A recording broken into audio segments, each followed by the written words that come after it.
창세기 38장 12절로부터 22절의 말씀 우리 한 절씩 교독하십니다.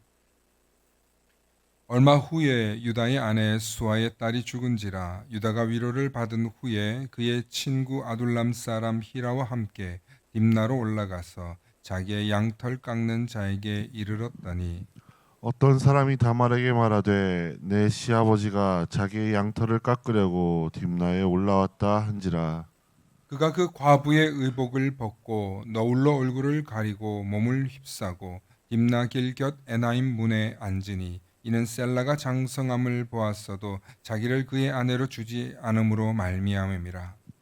그가 얼굴을 가리었으므로 유다가 그를 보고 창녀로 여겨 길 곁으로 그에게 나아가 이르되 청하건대 나로 내게 들어가게 하라 하니 그의 며느리인 줄을 알지 못하였음이라. 그가 이르되 당신이 무엇을 주고 내게 들어오려느냐. 유다가 이르되 내가 내 떼에서 염소 새끼를 주리라. 그가 이르되 당신의 그것을 줄 때까지 담보물을 주겠느냐. 유다가 이르되 무슨 담보물을 내게 주랴. 그가 이르되 당신의 도장과 그 끈과 당신의 손에 있는 지팡이로 하라. 유다가 그것들을 그에게 주고 그에게로 들어갔더니 그가 유다로 말미암아 임신하였더라. 그가 일어나 떠나가서 그 너울을 벗고 과부의 의복을 도로 입으니라.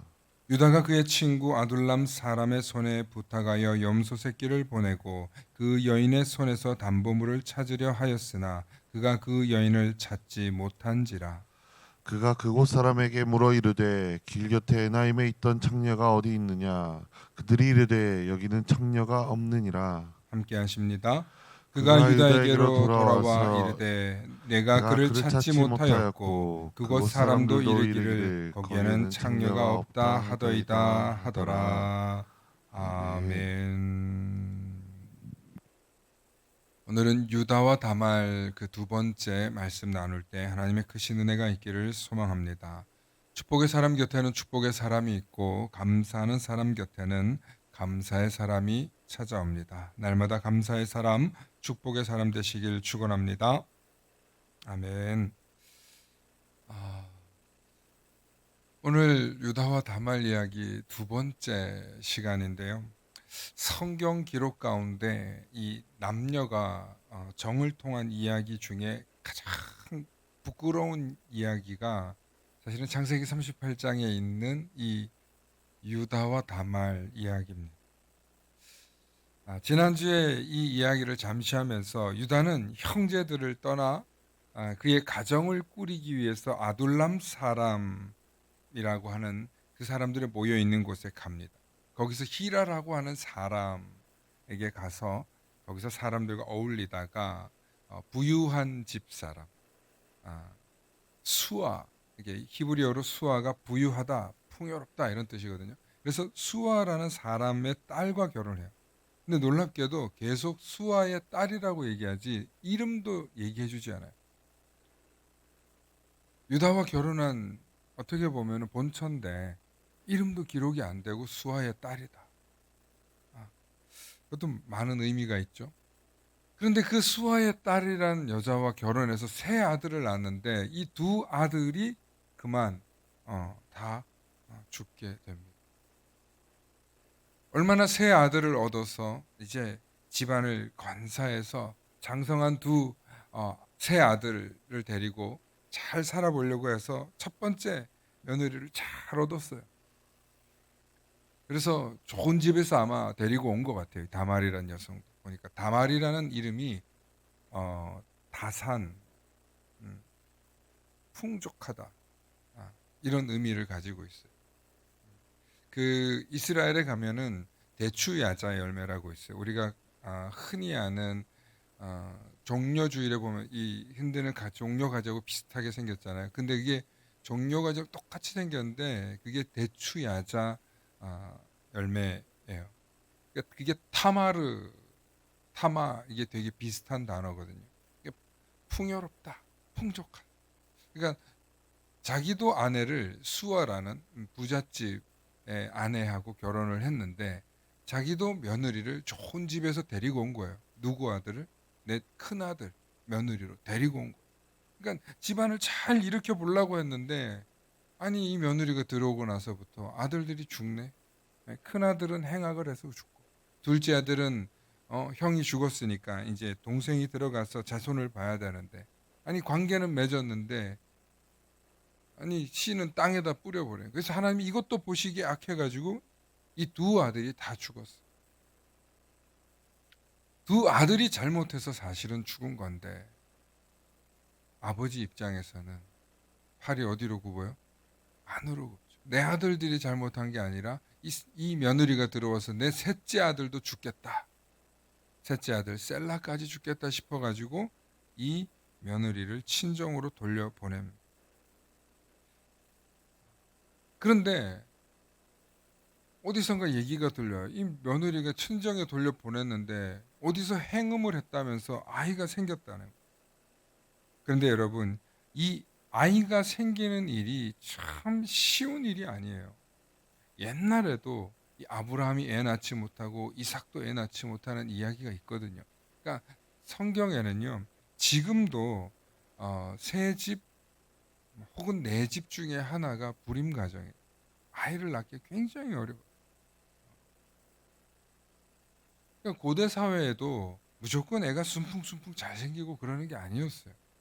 그래서 아이가 이렇게 어디서 그냥 쑥 생겼어요. 그런데 이렇게 아이가 생기는 건 가족의 기쁨이고 온 집안의 자랑인데 유일하게 자랑이 안 되는 이야기가 있어요. 그게 뭐냐면 내 씨로 자손이 들어오는 게 아니라 남의 씨로 들어오는 건 이건 용납할 수 없어요.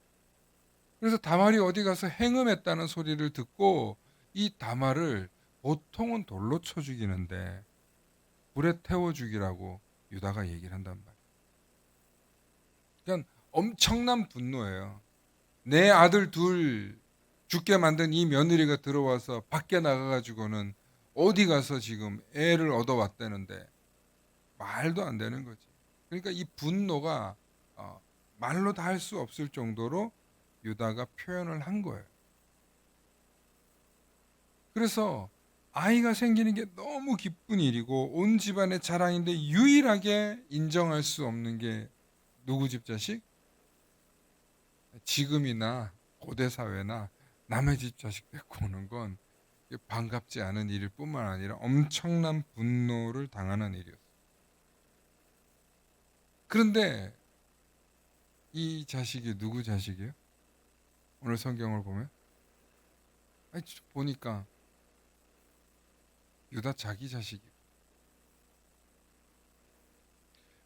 이 성경의 이 이야기가 너무 말이 안 돼서 아니 어떻게 이런 얘기가 여기에 있고 아니 어떻게 이런 이야기를 성경은 기록하고 있냐 이거예요. 이 거룩한 책에다가 심지어 이 다말이 거슬러 올라가니까 누구 조상이에요?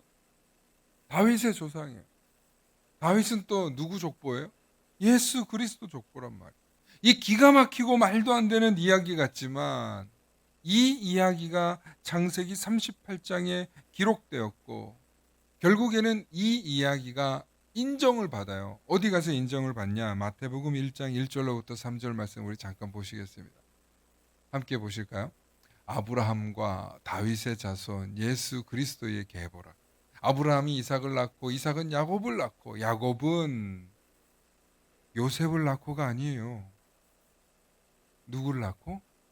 유다와 그의 형제들을 낳고 유다는 이제 누가 나와요? 수아의 딸이 아니고 유다는 다말에게서 다말이 누구예요?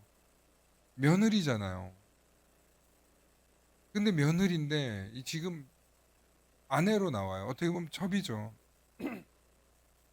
다말에게서 베레스와 세라를 낳고 마태복음에서 지금 이걸 인정하고 있는 거예요. 여러분, 이 이야기가 인정했다는 거예요. 그럼 왜 이렇게 성경이 이런 얘기를 할까? 우리가 한번 오늘 깊이 한번 보면서 성경이 말하려고 하는 게 도대체 뭘까? 이 이야기를, 이 지저분한 이야기를 어떻게 보면은 참 추잡한 이야기, 껴 맞추기도 어려운 이 이야기를 왜 창세기 38장에는 기록하고 있을까? 저는 이 생각을 하면서 이거는 인간의 이성으로는 받아들이기 참 힘든 이야기다. 예. 여러분 가정에 이런 일이 일어났다고 생각해 보세요. 예. 여러분 가정에 이런 일이 일어났다고 생각해 보세요. 이거보다 더한 막장 드라마가 어디 있어요?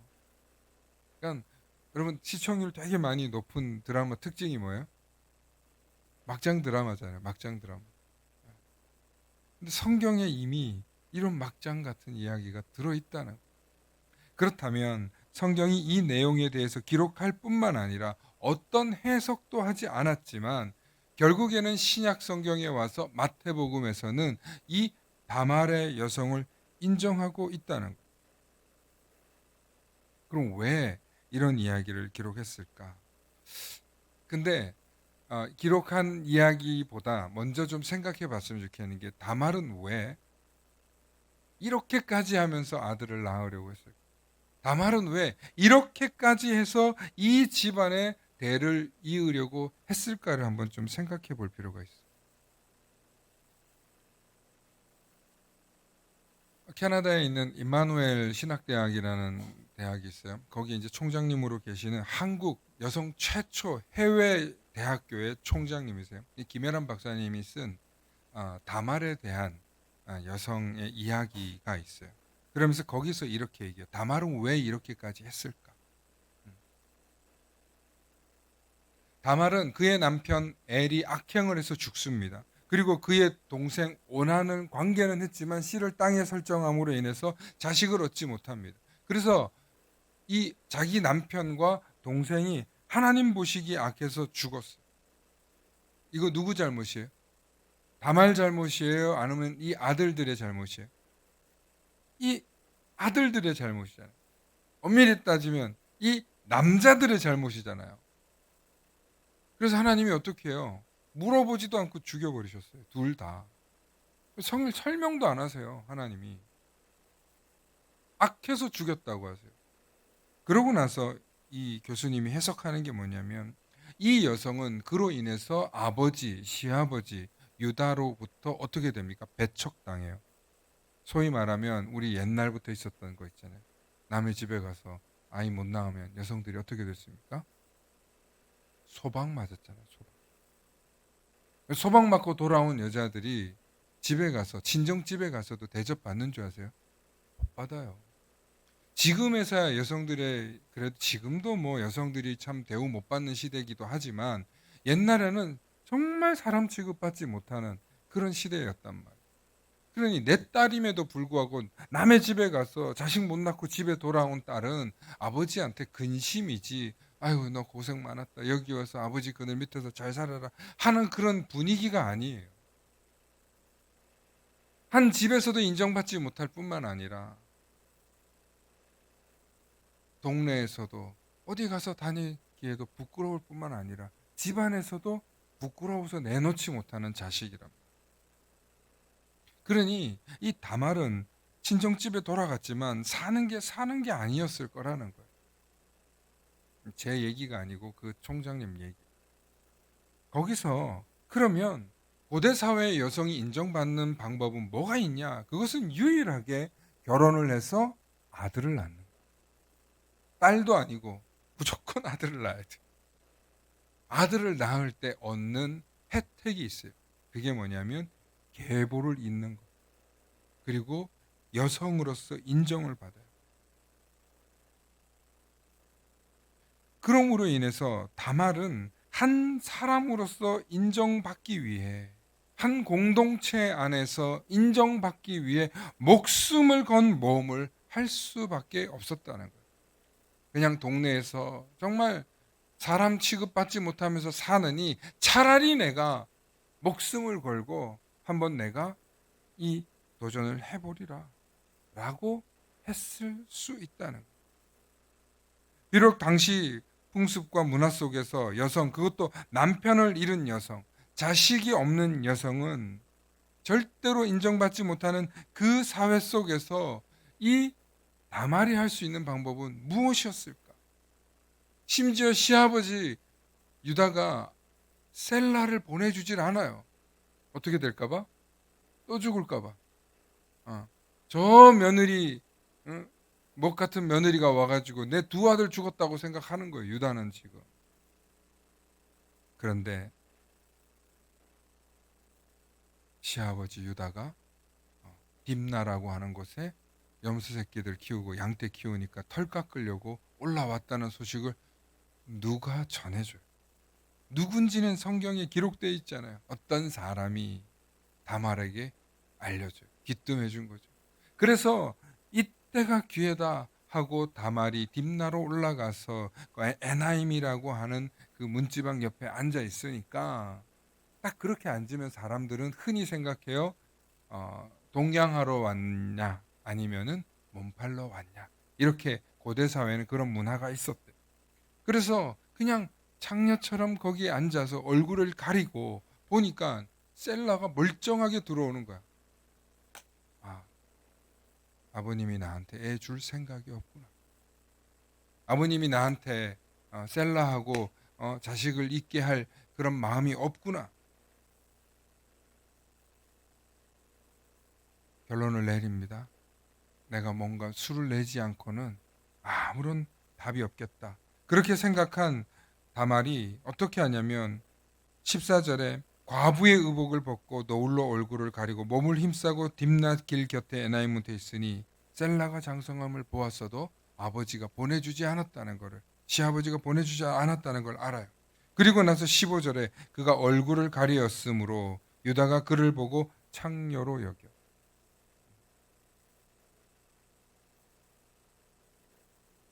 이제 본격적으로 뭔가를 해야 되는데 다말이 먼저 뭔가를 한 게 아니라 유다가 와서 내가 너로 들어가게 해라. 누가 먼저 했어요? 다말은 가만히 있었어요. 사실 유혹했다라고도 볼 수 있어요. 그러나 시아버지가 들어가서 나로 하여금 거기 들어가게. 지금 유다가 어떤 상황이에요? 얼마 전에 본처 잃고 적적할 때 아니에요. 그러니까 뭐 재미 좀 보려고 들어간 것 같아요. 그런데 들어가서 이제 거사를 치르려고 하니까 그냥은 안 된다는 거예요. 그래서 당신 지금 갖고 있는 증표들을 좀 달라. 그러면 나중에 내가 새끼로 바꾸겠다. 라고 해서 그 증표를 받아 놓은 거예요. 다말로서는 할 수 있는 최선을 다한 거예요. 그리고 기가 막히게 그 찰나에 자녀가 생겨요. 아들인지 딸인지는 모르겠지만 자녀가 생기고 자기 느낌에도 아이가 생겼다는 생각에 얼른 집으로 돌아가요. 지성이면 감천이라고 했나요? 지극정성으로 노력해서 하늘이 감동한다는 말이 지성 감천 아니에요? 지성이면 감천 아니에요? 근데 진짜로 다말이 남편 잃고 심지어 둘째 도련님까지 죽게 만든 박복한 년이라고 생각하면서 살았던 이 다말에게 기회가 온 거예요. 그리고 그 기회를, 그 위기를 기회로 삼아서 죽기 아니면 까무러치기라는 생각으로 들어갔는데 아들이 생겼어요. 여기에는 어떤 해석도 들어가지 않아요. 어떤 설명도 하지 않고 있어요, 성경이. 그리고 사건만 이루어집니다. 다말이 행음을 하여서 애가 생겼다더라. 유다가 즉시 그년을 끌어내서 불에 태워 죽이라. 그런데 다말이 끌려 들어가면서 보십시오. 이 지팡이와 이 전대와 이 허리띠가 누구 건지 보라고. 그러자 유다가 그가 나보다 옳도다. 그가 나보다 옳도다. 그가 그렇게 한 것은 내가 내 아들 셀라를 그에게 주지 아니하였음이로다 하고 자신의 잘못을 유다가 인정해요. 기가 막힌 얘기죠. 유다가 만약에 나는 모른다. 유다가 만약에 뻔뻔하게 저거 내 자식 아니다 라고 한다면, 근데 그러기가 참 어려워요. 왜냐하면 그 뱃속에 있는 게 진짜 누구 자식이요? 내 자식이니까 못 죽이는 거예요. 그러니까 여기서 굉장히 디테일하게 우리가 고민해 볼 수 있는 거예요. 유다가 정말 옳다고 얘기한 이유가 정말 뭔가를 깨달아서 옳다고 한 걸까? 아니면 저 뱃속에 있는 아이가 내 씨이기 때문에, 그리고 사실 그게 아들인지 뭔지 몰랐죠. 참 애매한데 이 부분에서 다말은 얼마나 두렵고 떨렸을까? 얼마나 무서웠을까? 뭐하러 이렇게까지 자식을 낳아서 가문에서 존재의 인정을 받기 위해서 그녀는 이렇게 할 수밖에 없었을까? 그게 그 시대를 살았던 여성들이 사람으로 인정받을 수 있는 유일한 방법이었기 때문에, 심지어 장녀 취급을 받으면서까지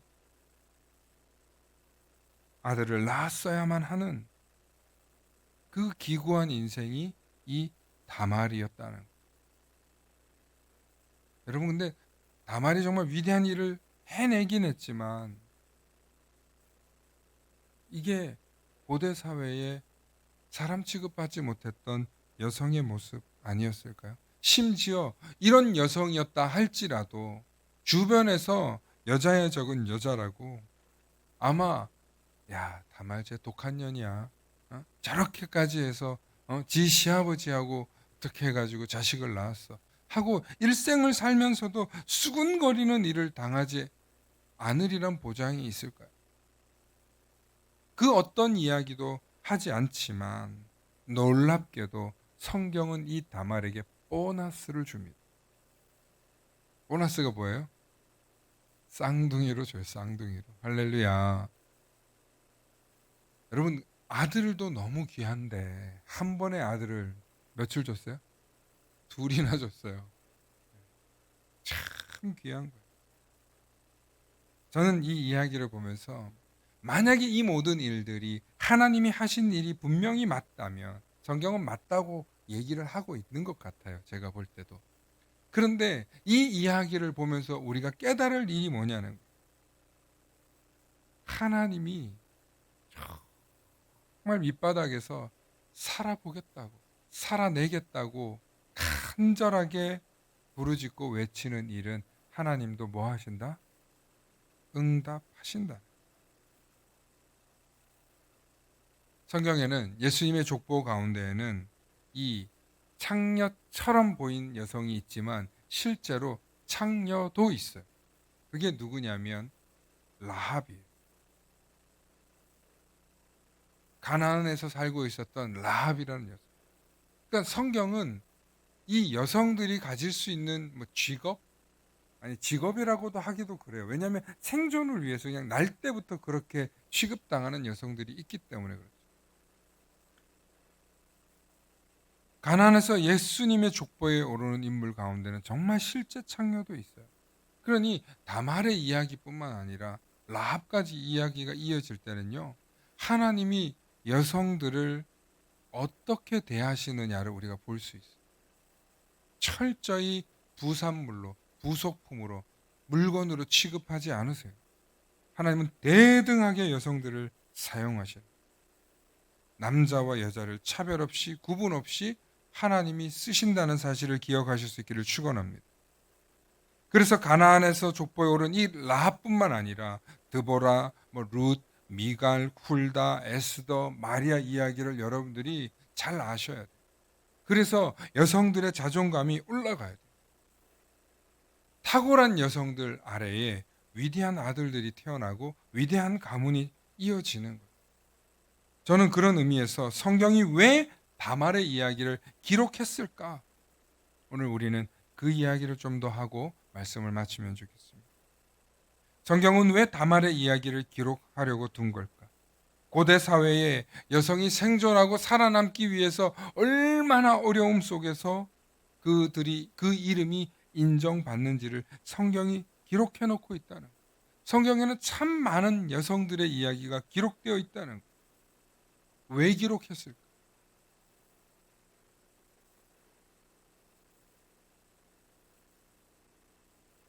고대 사회에서요.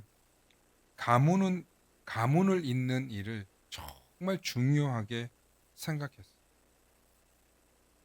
그런데 그것은 고대 사회가 그런 게 아니라 집안의 어른들이 다 그렇게 생각했어요. 잘 보십시오. 오늘 유다가 그가 나보다 옳도다라고 표현을 했는데 정말로 유다와 다말을 집안 어른들이 한번 보는 거예요. 집안 어른. 야곱의 어른이면 누구예요? 이삭과 아브라함 입장에서 보는 거예요. 지금 유다가 더 옳아요? 다말이 더 옳아요? 결국에는 아들을 이은 이 모든 내용을 알고 있는 아버지와 할아버지와 집안의 어른들 눈으로 볼 때 다말이 한 일이 더 옳고 다말이 한 일이 더 용기 있고 다말이 한 일이 더 지혜롭다는. 유다는 얼마나 치사해요. 두 아들이 잘못했는데 그 잘못을 누구한테 넘긴 거예요? 며느리한테 넘겨서 친정으로 돌려보낸 거 아니에요. 그런데 다말은 그 억울하고 정말 박복한 년이라고 생각하면서 살 그 상황 속에서 내가 어떻게 하면 기회가 있을까? 어떻게 하면 이 문제를 해결할까? 할 때 그녀에게 일이 일어나는 거예요. 에나임 문 곁에서 시아버지 유다가 지나가는 모습을 보는데 셀라가 장성에 있어 기가 막힌 거예요. 아, 아버님이 날 버린 게 맞구나. 이건 내가 방법도 없네. 아마 얼굴을 가리고 거기 숨어 있었던 건 그 셀라를 보기 위해서 갔을 거예요.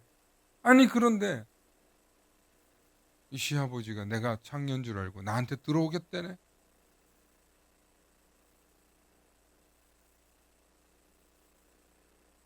사랑하는 성도 여러분, 한 집안의 대를 잇자는 이야기를 하자는 게 아니에요. 성경은 이 이야기를 하면서 우리에게 신앙의 전승을 잇는 게 귀하다는 거예요. 그리고 놀랍게도 요셉의 가문이 아니라 이 유다의 가문을 통해서 하나님이 예수 그리스도를 이 집안에 보낸다. 그러면 이 유다의 족보를 보면 얼마나 많은 이방인들의 여성들의 피가 섞였다는 거예요. 예. 그러니까 순수 혈통이 절대 아니라는 거예요. 물론 예수님이 거기서 인간의 피를 잇지는 않았죠. 예수님이 성령으로 잉태하신 분이니까. 그런데 그 아버지 요셉에까지 이어지기까지는 어떻게 철저히 인간의 피로 이어진다. 그럼 성경은 왜 이 이야기를 하고 있냐는 거예요. 왜 다말의 이야기를 기록해서 예수 그리스도의 집안, 가문, 가게까지 이어지는 이야기를 하냐는 거예요. 하나님은 그 사람의 혈통이나 그 사람의 과거나 그 사람이나 집안을 보고 구원하는 게 아니라 하나님은 그들의 간절한 기도와 부르짖음과 그들의 절박한 절규 속에 하나님은 응답하시고 구원하시는 하나님이신 줄로 믿으시길 축원합니다. 그 어떤 사람에게도 하나님이 구원의 문이 열렸다는 사실을 우리에게 보여주시는 거예요. 유다 전통, 유대인들 그들에게만 구원이 있는 게 아니라 이방 여성들에게, 사람 취급받지 못하는 이방 여인들에게, 그 시대에 개취급을 당하던 이방 여인들에게도 하나님의 구원의 문은 활짝 열려 있더라는 것입니다. 다말은 비록 자신의 정체성을 인정받고자 목숨을 걸고 도전한 여성이지만 오늘은 이 시대를 살고 있는 많은 여성들은 어떻게 생각하고 있습니까? 그저 결혼을 해서 자녀를 낳아서 이제 그냥 잘 돼서 장성해서 잘 키우고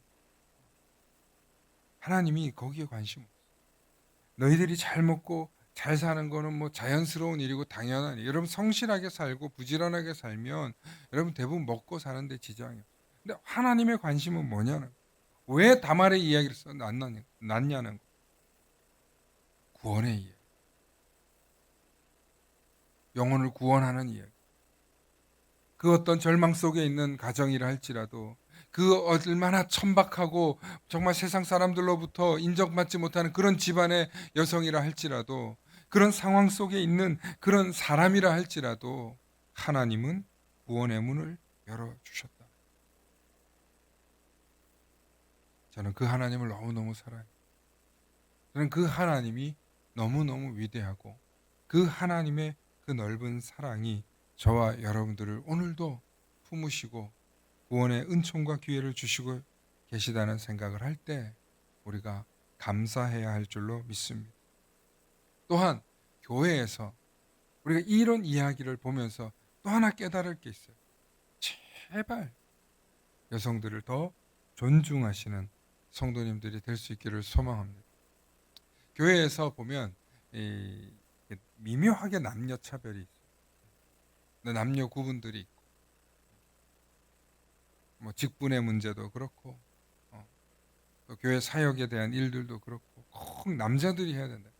재밌는 건, 저는 우리 교회 나중에 여성 장로가 생겼으면 참 소망하는데, 놀랍게도 여성 장로를 세우려고 하잖아요. 그럼 누가 반대하는 줄 알아요? 남성들이 하는 게, 여자들이 못 뽑게. 참 여성들을 차별하는데 남성보다 때로는 여자들이 더 차별해요. 제가 아주 가까이 지내는 목사님이 자기도 볼 때 교회의 이 당회나 교회 이 장로교는 당회 정치니까 이 회의를 하면은 아무래도 여성 장로님 있으면 분위기가 많이 달라요. 막 고성이 오가는 상황까지 가지 않아요. 그런데 자기가 이렇게 여성 장로님을 세우려고 하시는데 목사님이 반대가 자꾸 나온다니까. 어디서? 권사회에서, 여집사에서, 여신도 대표들에서. 그래서 못 세운다. 그 얘기를 들으면서 참 한편으로는 안타까워요. 여러분, 여성 리더들이 있어야 되는 줄로 믿으시길 축원합니다. 이 교회 안에 사실 한국 교회 이렇게 부흥과 승리에도 여성 리더들이 있었기 때문에 우리 만나교회가 더욱더 여성을 존중하고 여성을 세워드리고 또 여자가 진짜 리더가 될 수 있는 그런 공평하고 또한 하나님이 쓰시는 귀한 그런 여성 일꾼들이 세워질 수 있는 교회 될 수 있기를 소망합니다. 함께 기도하십니다. 좋으신 아버지 하나님, 참으로 감사합니다. 하나님, 오늘 담화를 통하여서 하나님의 넓고 넓으신 구원의 길이 열려 있음을 보게 됩니다. 하나님, 우리 모두를 사랑하시고 구원의 문이 그 누구에게도 활짝 열려 있다는 사실을 깨달을 때 더욱더 하나님의 깊은 사랑에 감격하게 하시고 감사하게 하시고 그 하나님의 사랑에 은혜에 힘입어 오늘도 힘내 살아가는 우리들 다 되게 하여 주시옵소서. 오늘도 우리 삶 가운데 하나님 베풀어 주시는 그 은혜에 감사하며 감격하게 하시고 하나님 영광 위에 살아가는 교회 여성 리더들과 또 여성을 존중하는 문화가 교회에 세워지게 하여 주시옵소서. 감사드리며 우리 주 예수 그리스도 이름 받들어 간절히 기도 올리옵나이다. 아멘.